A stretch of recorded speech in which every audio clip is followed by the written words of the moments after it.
చెరువులు నాళాలపై ఇల్లు నిర్మించుకున్న వారిలో హైడ్రా గుబులు పట్టుకుంది. దుర్గం చెరువు చుట్టూ కాలనీలో 204 ఇళ్లకు రెవెన్యూ అధికారులు నోటీసులు జారీ చేశారు. దీంతో దుర్గం చెరువు సమీప ప్రాంత వాసులు ఆందోళనకు దిగారు. అమర్ కోఆపరేటివ్ సొసైటీ వాసుల నోటీసులపై వారు మండిపడుతున్నారు. ప్రభుత్వం అశాస్త్రీయంగా నోటీసులు ఇచ్చిందని ఆందోళనకు దిగారు. 1995లో హుడా అప్రూవ్డ్ లేఅవుట్ అనుమతులు ఉన్నాయని, జీహెచ్ఎంసీ అనుమతులు తీసుకుని ఇళ్లు కట్టుకున్నామని కాలనీ వాసులు అంటున్నారు. 2018లో హైపవర్ కమిటీ ఇది ఎఫ్ఎల్టీ పరిధిలోకి రాదని చెప్పిందని కూడా వారు తెలిపారు.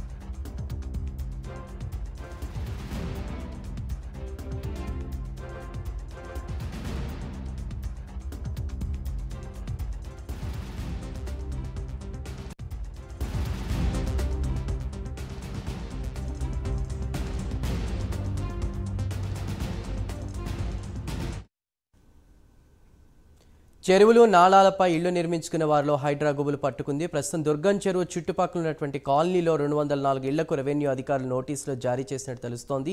పూర్తి డీటెయిల్స్ని దుర్గం చెరువు ఆ కాలనీ పరిసర ప్రాంతాల నుంచి మా ప్రతినిధి కుమార్ లైవ్లో అందించడానికి సిద్ధంగా ఉన్నారు. కుమార్, మేము ఇక్కడ 1998 నుంచి ఇళ్లు నిర్మించుకున్నాం, అప్రూవ్డ్ ఏరియాలో మేము నిర్మించుకున్నాం, అశాస్త్రీయంగా మాకు నోటీసులు ఇచ్చారు హైడ్రా అధికారులు, కూల్చేస్తాం అంటున్నారంటూ కూడా వాళ్ళు చెప్తున్నటువంటి పరిస్థితి. పూర్తి వివరాలు ఏంటి? Thank you Chandu.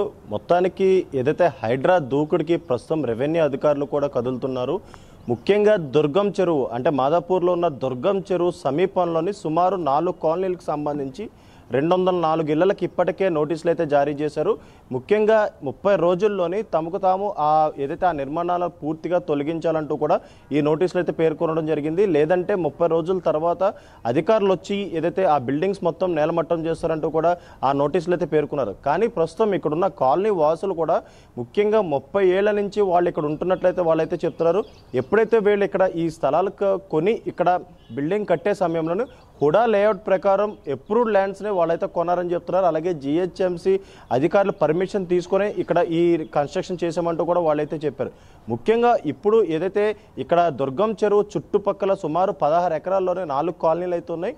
ముఖ్యంగా ఏదైతే అమర్ సొసైటీ, అలాగే ముఖ్యంగా మరొక పక్క నెక్టార్ కాలనీ, అలాగే కొన్ని కాలనీలకు సంబంధించి ఇక్కడ చాలామంది నివసిస్తున్నారు. ఈ నేపథ్యంలోనే ఏదైతే నిన్న రెవెన్యూ అధికారులు వచ్చి ఇక్కడ నోటీసులు అయితే జారీ చేయడం జరిగింది. ముఖ్యంగా దుర్గం చెరువు ఎఫ్టీఎల్ బఫర్ జోన్ పరిధిలో ఉన్న ఈ నివాసాలకు షేర్లింగంపల్లి తహసీల్దార్లు అయితే నోటీసులు అయితే ఇచ్చారు.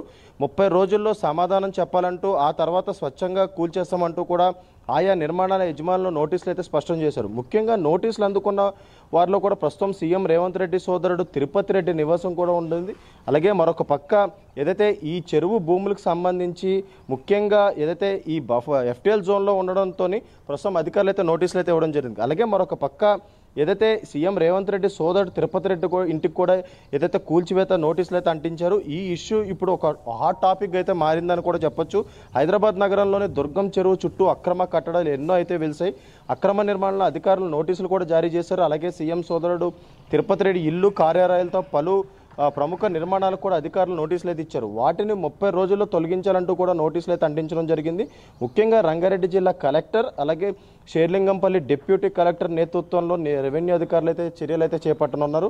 ముఖ్యంగా ఏదైతే ఇప్పటికే సీఎం రేవంత్ రెడ్డి సోదరుడు తిరుపతి రెడ్డి కూడా దీనిపై స్పందించారు. ముఖ్యంగా తను 2015లోని ఈ నివాసం అయితే కొన్నానంటూ ఆయన అయితే చెప్తున్నారు. అలాగే ఈ నివాసం కొనే సమయంలోని ఇదంతా ఎఫ్టీఎల్ జోన్లో ఉన్నట్లయితే తనకు తెలియదంటూ కూడా ఆయన స్పష్టం చేశారు. ఒకవేళ ప్రభుత్వం తీసుకునే చర్యల్లోనే ఇది ఎఫ్టీఎల్ జోన్లో ఉందైతే కనుక దీన్ని కూల్చినా సరే తనకు ఎటువంటి అభ్యంతరం లేదంటూ కూడా ఇప్పటికే చెప్పడం జరిగింది. అలాగే ముఖ్యంగా చూసుకున్నట్టయితే వాల్టా చట్టంలోని సెక్షన్ 23(1) కింద అయితే వీళ్ళైతే నోటీసులు అయితే ఇవ్వడం జరిగింది. అలాగే మరొక పక్క నిబంధనలకు విరుద్ధంగా నిర్మించిన వాటిని నిర్ణీత గడువులో స్వచ్ఛందంగా కూల్చివేయాలంటూ కూడా ఆదేశించారు. లేదంటే అధికారులే కూల్చివేయ చేపడతారంటూ కూడా ఇప్పటికే చెప్పడం కూడా జరిగింది. అలాగే మరొక పక్క ఈ నగరం నడిబొడ్డున ఉన్న ఈ దుర్గం చెరువు తీగల వంతెన హైదరాబాద్కి ఒక ఐకాన్గా అయితే మారింది. ఎందుకంటే బీఆర్ఎస్ హయాంలోని ఏదైతే దుర్గం చెరువు పైన ఏదైతే ఈ నిర్మాణం అయితే చేపట్టడం జరిగింది. ముఖ్యంగా ఇప్పుడు సుమారు 100 ఎకరాల్లోనైతే ఈ దుర్గం చెరువు అయితే ఉండేది. కానీ ఇప్పుడు ప్రస్తుతం 84 ఎకరాల్లోనైతే ఈ దుర్గం చెరువు అయితే ఉంది. అలాగే మరీ ముఖ్యంగా చూసుకున్నట్టయితే ఇప్పుడు ఈ దుర్గం చెరువు చుట్టుపక్కల సుమారు కొన్ని కాలనీలకి ఇప్పటికే అధికారులు నోటీస్ అంటించడంతో కూడా అక్కడ ఉన్న కాలనీ వాసులు కూడా ఆందోళన అయితే చేపట్టారు.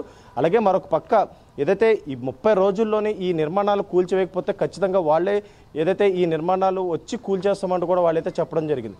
ముఖ్యంగా చూసుకున్నట్టయితే హైదరాబాద్లోని ఎఫ్టీఎల్ బఫర్ జోన్ పరిధిలో చూసుకున్నట్టయితే చాలా మటుకి ఏదైతే ఇప్పటికే అధికారులు కూల్చేస్తున్న నేపథ్యంలోని ఇప్పుడు రెవెన్యూ అధికారులు కూడా ముందుకైతే వచ్చారు. ముఖ్యంగా ఏదైతే కొన్ని విద్యా సంస్థలు కావచ్చు, లేదంటే కాలేజీలు కావచ్చు, లేదంటే మరికొన్ని ఇంకా ఏవైతే ఉన్నాయో వీటన్నిటిని కూడా ఇప్పటికే అధికారులు కూడా నోటీసులు అయితే ఇచ్చారు. ఈ నేపథ్యంలోనే దుర్గం చెరువు చుట్టూ సుమారు 100 ఎకరాల్లో ఉన్న ఈ దుర్గం చెరువు ఇప్పుడు 16 ఎకరాల్లోనైతే కబ్జాకు గురైందని కూడా అధికారులు అయితే గుర్తించారు. కానీ ఇక్కడ ఉన్న కాలనీ వాసులు మాత్రం 30 ఏళ్ల కిందట ఏదైతే హుడా లేఅవుట్కి సంబంధించి వాళ్ళైతే ఎప్పుడు ల్యాండ్లోనే మేము తీసుకున్నామని చెప్తున్నారు. ఇప్పటికే కొంతమంది నోటీసులు అందుకున్న వారు ఎవరైతే ఉన్నారో వీళ్ళందరూ కొంతమంది ఇప్పటికే కోర్టును కూడా ఆశ్రయించారు. ముఖ్యంగా దీనిపై స్టే విధించాలంటూ కూడా కొంతమంది కోర్టును కూడా ఆశ్రయించడం జరిగింది. అలాగే మరొక పక్క ఏదైతే ఈ ఇళ్లలో కూల్చేయడం అనేది సరికాదంటూ కూడా వాళ్ళైతే వ్యాఖ్యానిస్తున్నారు. Chandu. Right Kumar, thank you.